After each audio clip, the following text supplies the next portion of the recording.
आज है सत्यनारायण की पूजा और अभी तक मेरा काम ख़त्म नहीं हुआ। ब्राह्मण जी आ चुके हैं फिर भी मेरा काम चालू ही है। तो चलिए देखते हैं आज का दिन कैसा रहा। Welcome back to my YouTube friends. Good morning all of you. कैसे हैं आप सभी लोग? आप सभी लोग अच्छे होंगे, पर मेरी हालत तो बिल्कुल ही ख़राब है क्योंकि इतनी थकावट के मारे ना मेरी तो जान ही जा रही है। ऐसा लग रहा है कि कुछ ना काम धाम करो, बस सो जाओ। इतनी थकी हुई थी ना मैं, ये सिर्फ मैं ही जानती हूँ क्योंकि एक हफ्ते की भागा दौड़ी बस। और क्या ही कहना, आज का दिन और भागना था, शायद कल से रेस्ट मिल जाए मुझे। तो सबसे पहले तो मैं आ गई हूँ मंदिर, क्योंकि मेरा कोई भी काम होता है, मेरी ज़िंदगी में कोई भी अच्छा काम करना होता है मुझे, तो मैं सबसे पहले अपने शिव जी के मंदिर आती हूँ। जो मेरी मन की जो भी मेरे मन से मैं उनसे मांगना चाहती हूँ, दिल से मांगना चाहती हूँ। वैसे तो हम घर में भी पूजा करते हैं, पर मंदिर जाके जो सुकून मिलता है ना, वो एक अलग तरह का सुकून मिलता है। तो मैं पहले मंदिर आ चुकी हूँ। यहाँ से मुझे 2-3 मंदिर और जाना था, तो मुझे थोड़ा समय लगने वाला था। उसके बाद मैं पार्लर जाऊँगी।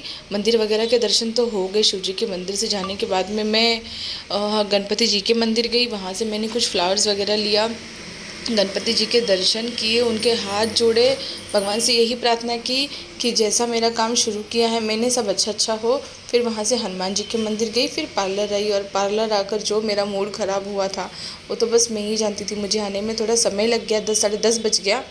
पर ना तो कारपेंटर भैया अभी तक आए थे, ना कारपेट वाला, ना वॉलपेपर वाला।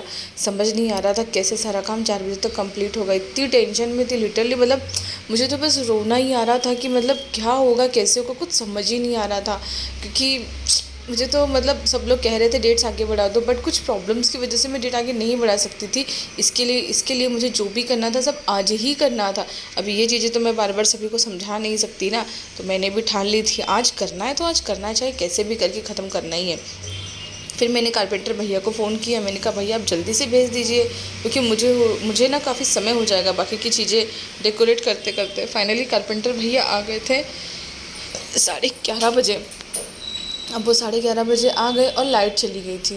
वो क्या ही बोलूँ मैं आप लोगों को, मतलब ऐसा लग रहा था कि मतलब सारी प्रॉब्लम्स ना भगवान मेरे साथ आज ही ले रहे। पर कोई नहीं, मैंने अपना पेशेंस बना के रखा और बस भगवान से विश करती रही, भगवान जी प्लीज़ लाइट आ जाओ, प्लीज़ लाइट आ जाओ। लाइट आ गई।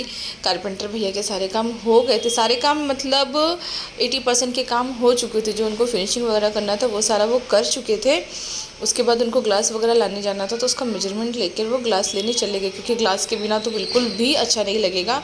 फिर 1 से 1:30 बजे के बीच में मेरे कारपेट वाले भैया और फ्लेक्स वाला, मतलब दोनों जन आ गए थे। तो मैंने कहा चलो फटाफट अब तुम दोनों ना अपने अपने काम पे लग जाओ, जहाँ मदद लगती है मैं हेल्प करती हूँ। तो फ्लेक्स वाला तो अपना जो भी मेरा जहाँ जहाँ मैंने उसे कहा हुआ था वो अपना काम पे लग गया था, मेरे बच्चों के साथ मस्ती करते हुए, क्योंकि वो मेरे बच्चों के साथ में अच्छी बॉन्डिंग शेयर करता है इसके लिए, क्योंकि हमेशा उसका आना जाना होता रहता ही है। कुछ भी मेरा छोटा मोटा भी काम होता है, मतलब मुझे सर्टिफिकेट्स बनवाना हो या और भी ऑनलाइन कुछ जो भी काम होते हैं, मेरा सारा वही करके देता है। इसके लिए उसके साथ में थोड़ा अच्छी बॉन्डिंग है हमारी। उसके बाद में भैया भी कारपेट लगा चुके थे अंदर वाले रूम में। अंदर वाले रूम में लगाने में बड़ी परेशानी हुई, क्योंकि बेड वगैरह था वहाँ पर, तो थोड़ी सी तकलीफ़ हो गई, बट कोई नहीं, हो गया, लग गया। मेरे लिए सबसे बड़ी बात वो थी। फिर बाहर वाले रूम में तो ज़्यादा कुछ पसारा नहीं था, तो इसलिए बाहर वाले रूम में अच्छे से कारपेट लग गया। पर समय लग गया यहाँ के भी रूम में करने के लिए। कारपेट लगाने में आप सोच सकते 4 घंटा, बाप रे बाप, 4 घंटा लग गया। मैं तो सोच सोच के मेरी हालत ख़राब हो रही थी कि मतलब अब बच चुके हैं 3, कैसे होगा, क्या होगा, कुछ समझ नहीं आ रहा था। पर फिर भी जो भी होगा अच्छा होगा, बस यही सोच के मैं चुपचाप बैठी हुई थी। कारपेट वाले भैया अपने आगे के रूम में कारपेट लगाने के बाद वॉलपेपर उनको लगाना था, और फ्लेक्स वाले भैया को भी लेट हो रहा था जाने के लिए, तो वो भी गड़बड़ी में थे कि बस मुझे अब जाना है, जल्दी जल्दी जो भी कर दो। उनके साथ में थोड़ी सी मस्ती कर करके टाइम पास हो रही थी। वैसे तो वो बहुत अच्छे हैं फ्लेक्स वाले भैया दिल के, पर थोड़ा बहुत मस्ती चलता ही रहता है, तो थोड़ा उनका भी टाइम पास हो जाता और सामने वाले को बोर भी ना होता। इसके लिए तो फ्लेक्स वाले ने तो अपना काम किया, अच्छे से ही किया, पर थोड़ी थोड़ी जो फिनिशिंग रह गई थी वो बाद में आके करने वाले थे, क्योंकि इतनी गड़बड़ घाई में थी ना मैं कि मुझे बस ऐसा था कि बस सेटअप हो जाए, दिखना चाहिए। जो फिनिशिंग है ना आप वो बाद में आके कर देना। फिर भी बहुत सारा काम पेंडिंग रह गया है जो कल आके करेंगे कारपेंटर भैया, क्योंकि ग्लास में लॉक वगैरह रह गया है, ग्लास को फिनिशिंग देना रह गया है, अभी बहुत सारी चीज़ें रह गई थी। इसके लिए मैंने कहा ठीक है, जो भी आज हो पाता है, जो दिखने वाला है, जो बड़ा बड़ा है, उसे आज आप फिक्स कर दीजिए, बाकी की चीज़ें कल कर दो। फाइनली कारपेट वाले भैया कारपेट और वॉलपेपर लगा के जा चुके थे। और फ्लेक्स वाले भैया भी जा चुके थे और कारपेंटर भैया आके अपना ग्लास वगैरह फिट कर रहे थे और बज चुके थे 5। मैंने ब्राह्मण जी से बात किया, मैंने कहा आप 6 बजे के बाद ही आइए क्योंकि मेरा काम नहीं ख़त्म हुआ। तो ब्राह्मण भैया बोले ठीक है मैं 6 के बाद ही आता हूँ, क्योंकि सभी लोगों का आना भी शुरू हो चुका था। मैं रेडी कब होती हूँ, मेरे पास बिल्कुल भी समय नहीं था एकदम प्रॉपर तरह से रेडी होने के लिए। जैसा तैसा घर की तरह ही मैं रेडी हुई। एक्चुअली मुझे बहुत मन था कि मैं अच्छे से रेडी हूँ, फुल टू मतलब प्रोफेशनली मेकअप करूँ, बट हो नहीं पाया। बट कोई नहीं, जो भी हुआ अच्छा ही हुआ।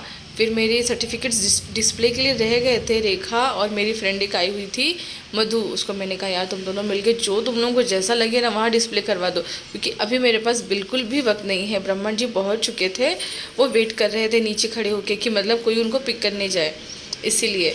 तो ठीक है कोई बात नहीं यार, मैंने कहा जो भी हो रहा है होने दो फटाफट। मैं तो रेडी होने के चक्कर में थी कि भाई रेडी जो बाद में मैं हो नहीं पाऊँगी, क्योंकि फिर सभी लोग आ जाएंगे और फिर मुझे पूजा में बैठना पड़ेगा तो मुश्किल हो जाएगा। फाइनली उनको नीचे से लेकर आए मेरा बेटा ब्राह्मण वाले भैया को, क्योंकि उनको प्रॉपर लोकेशन समझ नहीं आ रहा था इसीलिए। और देखिए ब्राह्मण वाले भैया आके बैठ के अपना काम शुरू कर दिए हैं और अभी तक मेरा बैग का मिरर का फिनिशिंग बाकी है। अब आप ही बताइए फ्रेंड्स, मतलब कितना मुश्किल है। और मैं अपनी सेल्फी लेने में बिज़ी थी क्योंकि मेरा मूड ऑलरेडी डिस्टर्ब था और मैं और डिस्टर्ब नहीं करना चाहती थी, इसके लिए। चलो लास्ट का अगर कांच पीछे का लग गया तो थोड़ा सा लुक अच्छा लग रहा था। मतलब मुझे ऐसा लग रहा था अगर ऐसा ही रहा लोग आएंगे तो क्या कहेंगे, मतलब काम ही ख़त्म नहीं हुआ। धीरे धीरे सभी लोग आ गए, गायत्री भी आ चुकी थी। गायत्री की मम्मी आई थी जिसे जो मुझे एक्सपेक्ट ही नहीं था कि वो आएंगी, क्योंकि वो जल्दी कहीं आते जाते नहीं आंटी, उनके घुटनों में दर्द रहता है इसके लिए। पर मुझे सच में बहुत अच्छा लगा वो आंटी आई हैं। ये मेरी भाभी है प्यारी सी क्यूट सी, और ये मेरे भैया हैं, बड़े भैया हैं, तो कज़न भैया हैं। और ये है गायत्री जो वो टाइम पे हमेशा आ ही जाती है। उसे लगा पूजा वगैरह ख़त्म हो जाएगा, पर उसे थोड़ा सा बुरा लग गया कि पूजा ख़त्म नहीं हुआ, अभी तो शुरू ही नहीं हुआ, ख़त्म कहाँ से होगा। मैंने कहा यार चल थोड़ा समय और बैठने मिलेगा, सत्यनारायण की पूजा शुरू हो गई है। और उसके बाद में पंडित जी ने सब बताया, जैसा विधि विधान वैसा सब हमने किया शुरू। तो सभी लोग आ गए हैं, बैठे हैं साथ में। मुझे बहुत अच्छा लग रहा था कि सभी लोग साथ में बैठे हुए थे, काम हो रहा था। अब आरती वगैरह होने के बाद में पूजा फिनिश ही हो जाती है। तो आरती भी कर ही रही थी मैं, मम्मी और मैं पूजा में बैठे हुए थे। हस्बैंड को किसी काम की वजह से बाहर जाना पड़ा था, तो वो मतलब कैसे मैंने उनको इमरजेंसी में कहा तो वो बोले मेरे से नहीं हो पाएगा तो मम्मी बैठ जाओ। तो हम दोनों बैठे हुए थे, बाकी सब बारी बारी करके सारे फ्रेंड्स दोस्त जो मेरे बहुत अच्छे कस्टमर है सभी लोग आए हुए थे। उन्होंने बहुत सारे गिफ्ट्स भी लेके आए।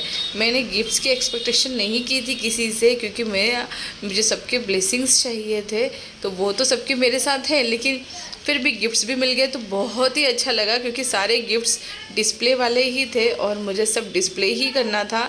और अगर मैं ख़रीदने भी जाती तो मेरे पास समय भी नहीं था कि मैं कब ख़रीदने जाऊँ।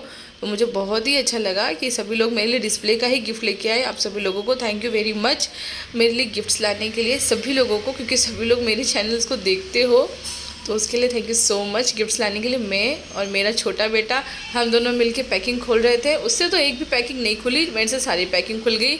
और मेरा बड़ा वाला बेटा अंश वो वीडियो शूट कर रहा था, क्योंकि मेरे पास कोई प्रॉपर था नहीं इस वक्त वीडियो शूट करने के लिए, इसके लिए वो वीडियो शूट कर रहा था। एक गिफ्ट्स के कहा था खोल दो, मैंने कहा ठीक है चलो भैया जो हो गया जितना है उतना तुम शूट कर लो, बाकी का हम डिस्प्ले कल कर देंगे। मैं इतनी थक गई थी, रात के 10 बज चुके थे, खाना भी नहीं खाया था। सोच सकते हैं आप पूरा दिन कुछ खाए पिए बिना इतनी भागा दौड़ी कि मतलब मैं क्या ही बोलूँ। अगर कुछ काम हमने ले लिया है ना तो उसके पीछे हमें परेशान होना ही होना है, क्योंकि जब तक कोई काम ख़त्म ना हो जाए ना तब तक भूख नींद प्यास सब गायब रहती है। सबके जाने के बाद में 10:30 पौने 11 बजे मैं थोड़ा सा खुद को फ्रेश हुई। मतलब इतनी थकी हुई थी ना कि मतलब बस ऐसा लगा कि जाके चेंज कर लो और सो जाओ।